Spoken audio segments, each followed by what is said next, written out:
The Inca Empire, Tawantinsuyu, spanned the majestic, terrifying spine of the Andes, a civilization of unparalleled architectural and engineering genius. Their emperor, the Sapa Inca, was considered the direct son of the sun god, Inti. That is the image of perfect, golden order history paints. The terrifying truth, hidden on the frozen, wind-swept peaks of their sacred mountains, is that the Inca maintained their perfect order through the ritualized, systematic murder of their most beautiful children. This was the ultimate price of imperial stability. This ritual, known as Capacocha, was not a random act of desperation. It was a vast, solemn state ceremony carried out on the direct order of the Sapa Inca. The children, often chosen from across the empire for their beauty and purity, were drugged, marched thousands of feet up active volcanoes, and left to freeze to death, or were executed by a single crushing blow to the head. The greatest secret of the Sapa Inca's power is that the perfect Inca state demanded not gold, but the sacrifice of its own innocent to satisfy the mountain gods. Don't you dare look away. Watch this entire deep dive documentary and subscribe to Crown of Dread, and you will learn the one shocking fact about the frozen bodies that proves the Inca drugged the children with a terrifyingly potent poison before their death. The terror began not with the freezing temperatures, but with a terrifying massive procession across the entire empire, designed to sanctify the young victims. The Capacocha ceremony began with a brutal selection process. The victims were not criminals or slaves. They were the most physically perfect and emotionally pure children, boys and girls aged 6 to 15, chosen specifically for their beauty and lack of blemish. They were considered the ultimate offering to the mountain gods. Apus. The chosen children were taken on a solemn, massive, and highly public procession, a march that could span hundreds of miles across the empire. This public display served a dual political purpose. It demonstrated the Sapa Inca's absolute control over every corner of his empire and reinforced the terrifying religious doctrine that the emperor could demand the life of anyone, anywhere. The ritual stripped the children of their identity and elevated them to the status of living deities. They were dressed in the finest fabrics, adorned with gold and silver jewelry, and treated as honored guests before their final journey. This public elevation made the final sacrifice even more terrifying. The empire celebrated the lives it was about to destroy. This is the ultimate example of a state ritual being used for social control. The Inca turned mass murder into a highly visible religious performance, proving that the celebration of cruelty is often more powerful than the act of cruelty itself. But the most agonizing final journey was preceded by a terrifying medical ritual, the drugging of the children with a substance that guaranteed their compliance. The Sapa Inca demanded that the sacrifices be made without protest or struggle, a perfect, willing offering. This was achieved through a terrifying, controlled use of narcotics administered before the final ascent. Scientific analysis of the frozen Capacocha mummies revealed high levels of coca and chicha, maize beer, in their systems.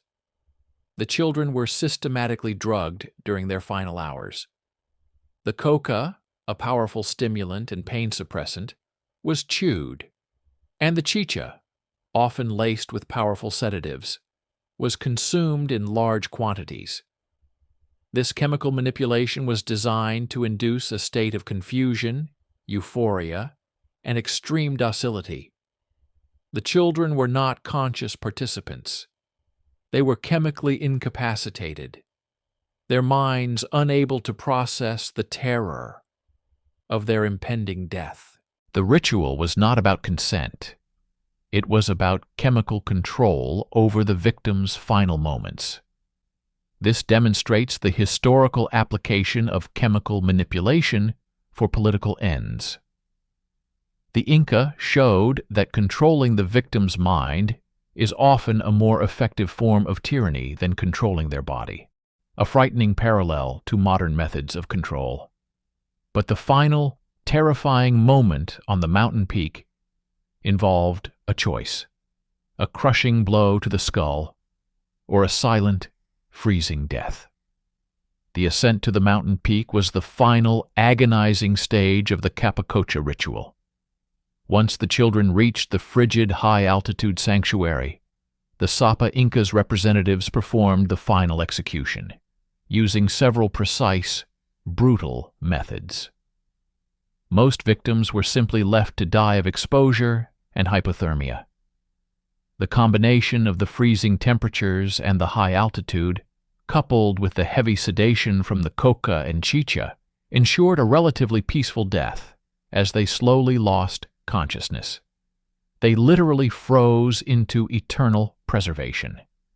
However, some mummies show clear evidence of extreme violence.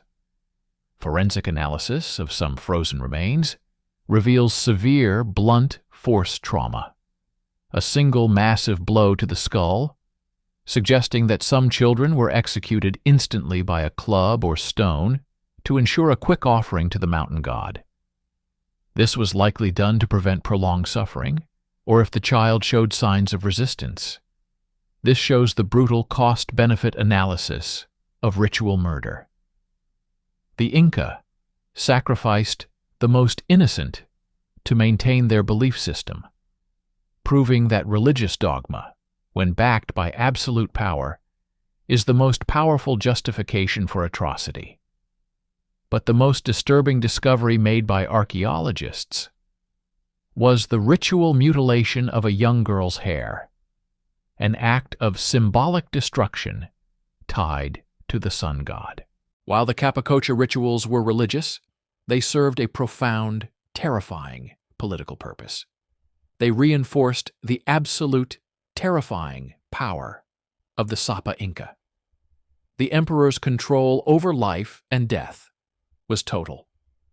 The children sacrificed were not only beautiful, they were often chosen from newly conquered provinces. By taking the finest children of a subjugated territory and sacrificing them to the central Inca gods, the Sapa Inca was performing an act of symbolic domination, forcing the newly conquered people to contribute the highest sacrifice to the central imperial system. This was terror disguised as theology. Furthermore, the Capacocha was often performed during periods of great instability, natural disaster, or immediately following the death of an emperor.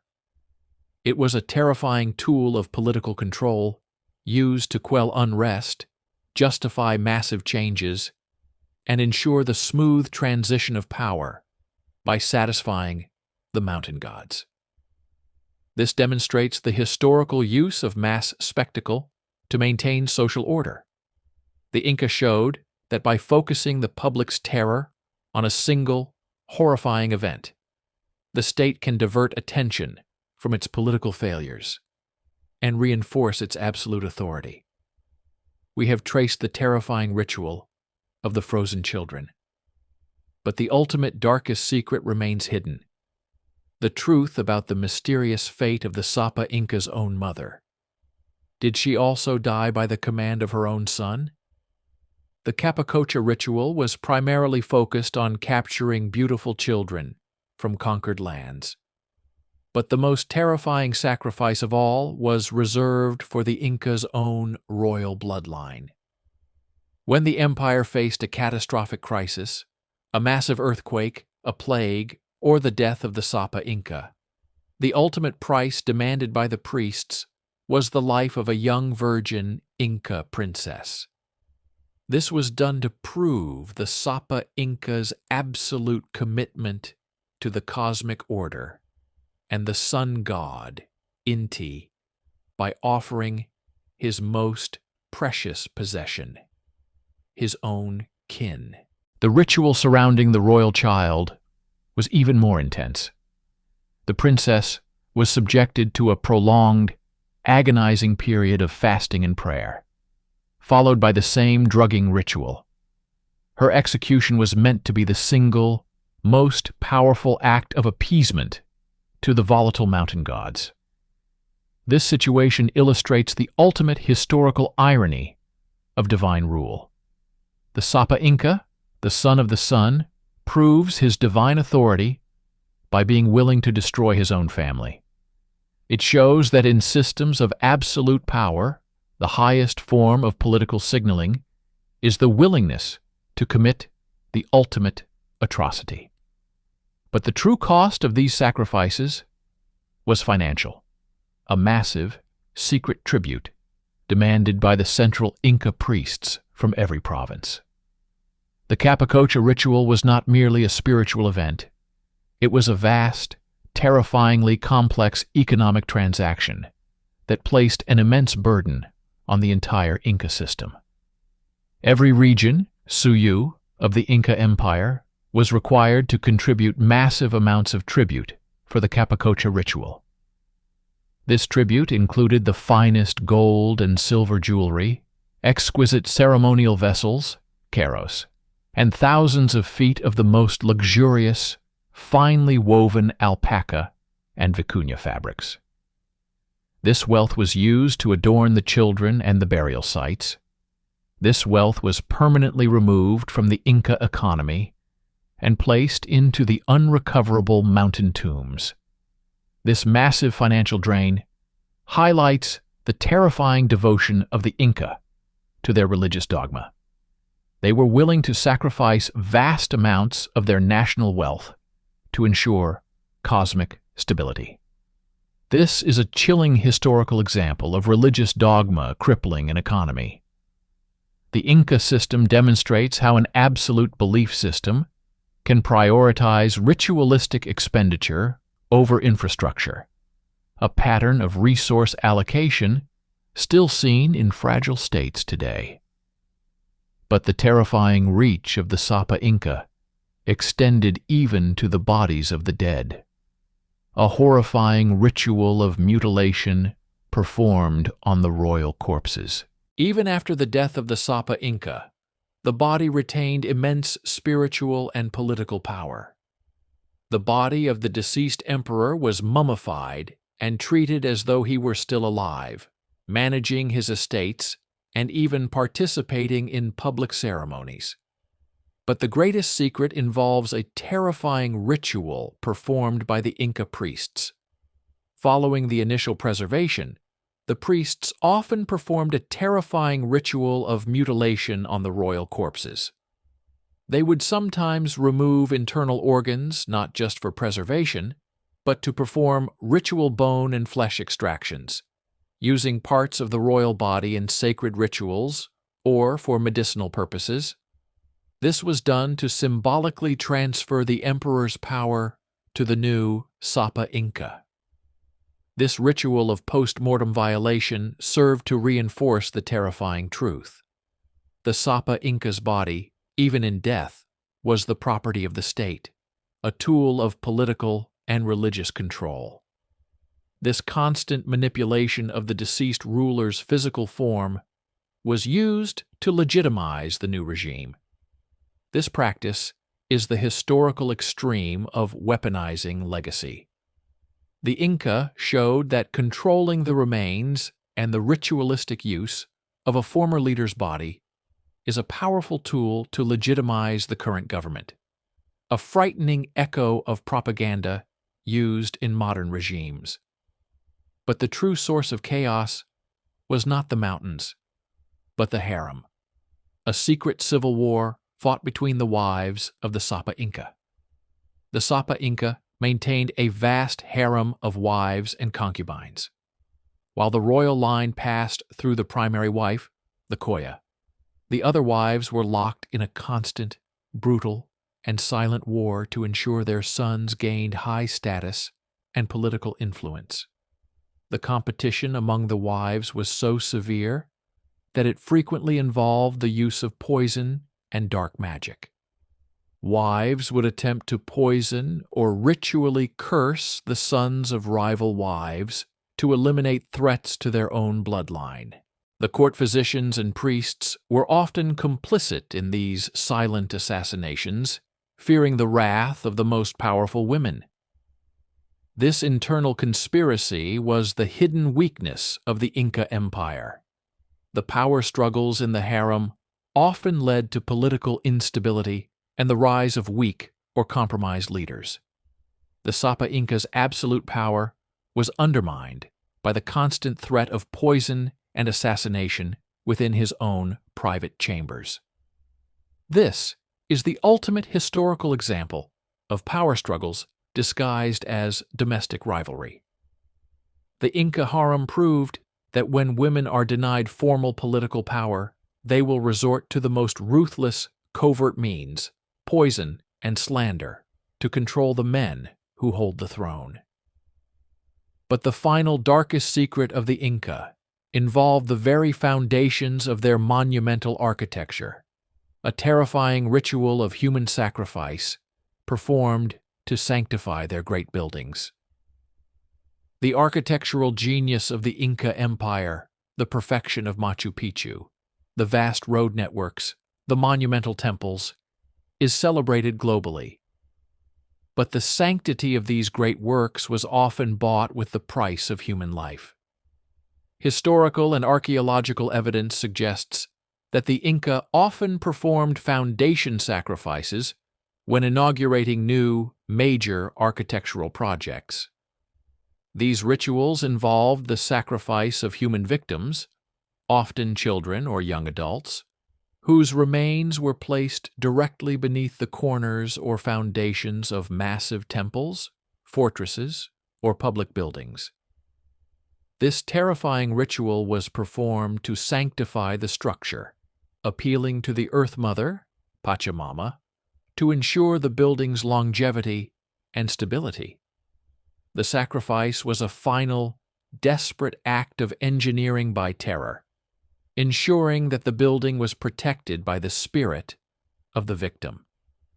This demonstrates the ultimate historical intersection of engineering and terror.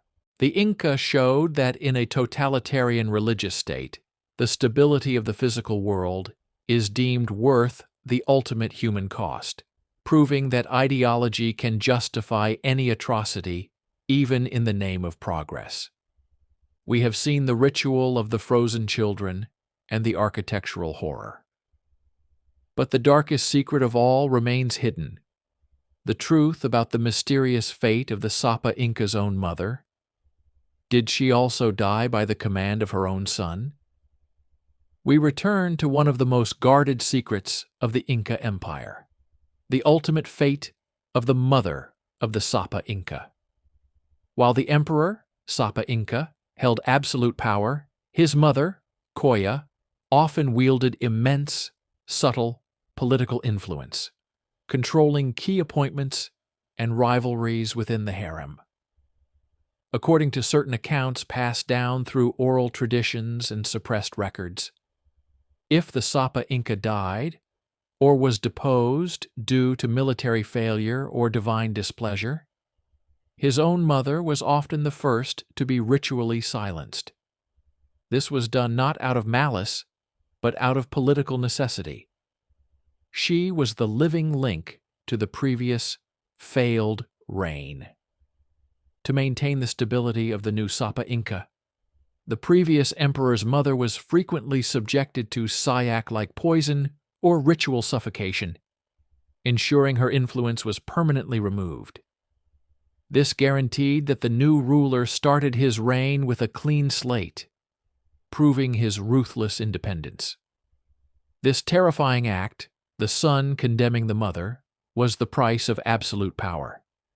This situation illustrates the historical truth that new regimes ruthlessly purge the relics of the old.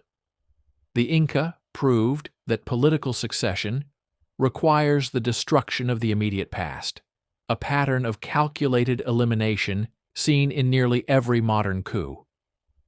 But the most terrifying act of political revenge was the ritual reserved for the officials who failed the emperor, a form of execution that condemned their entire lineage to shame. For high-ranking ministers or military officials who failed the Sapa Inca, losing a battle, failing to conquer a province, or worse, being suspected of treason, the punishment was designed to destroy their status and their entire bloodline, not just their life. A condemned official was not simply executed. His punishment included the systematic, public destruction of his lineage's status.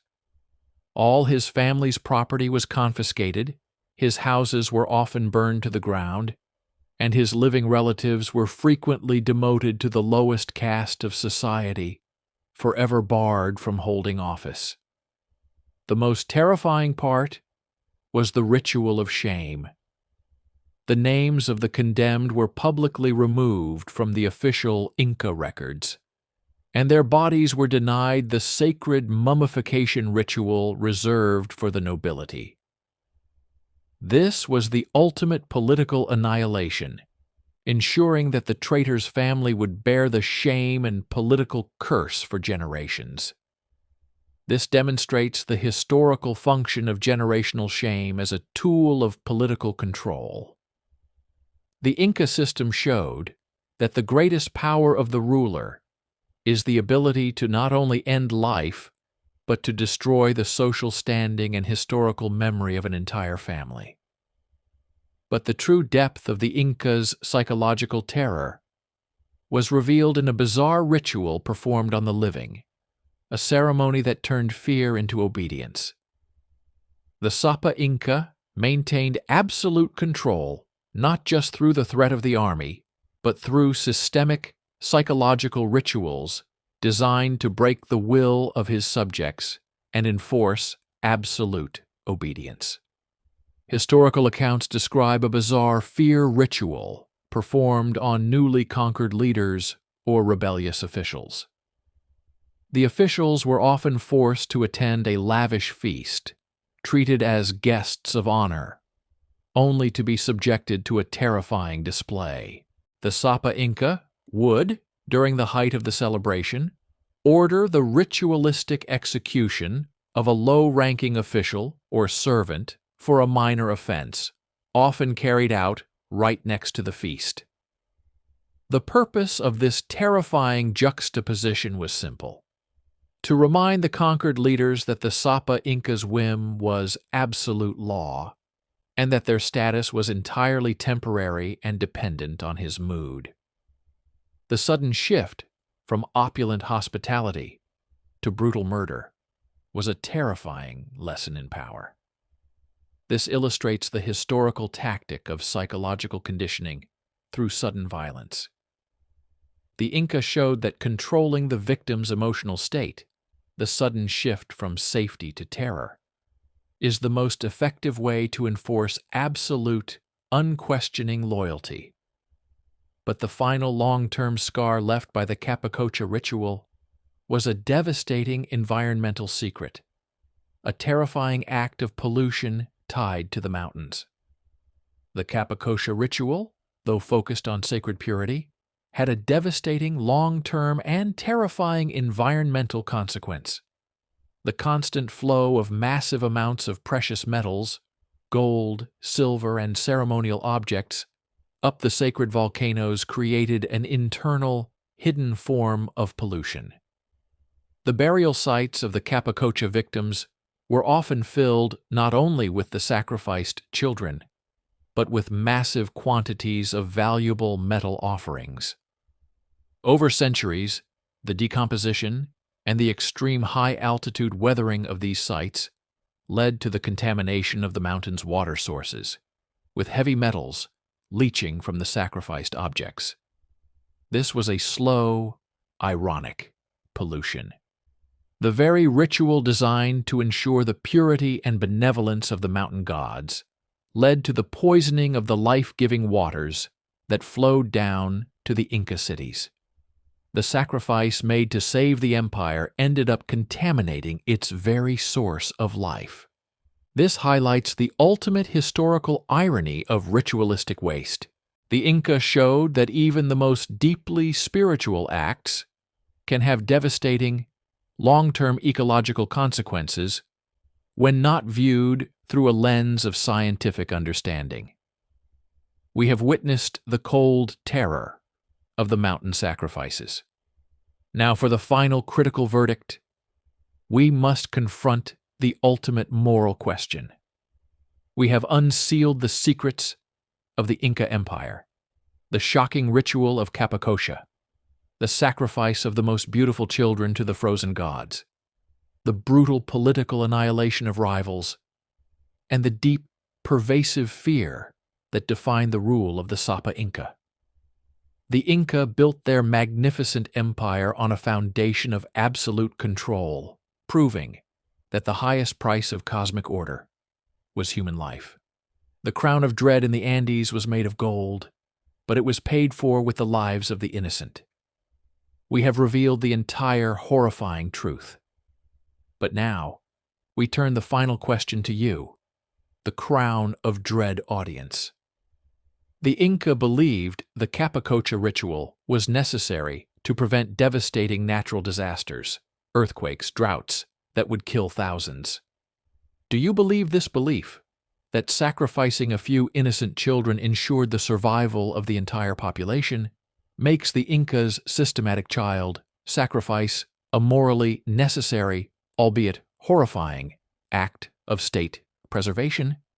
Or is it an act of absolute, unforgivable tyranny? Let the world know your verdict. Drop your opinion in the comments below. Subscribe to Crown of Dread for more hidden history.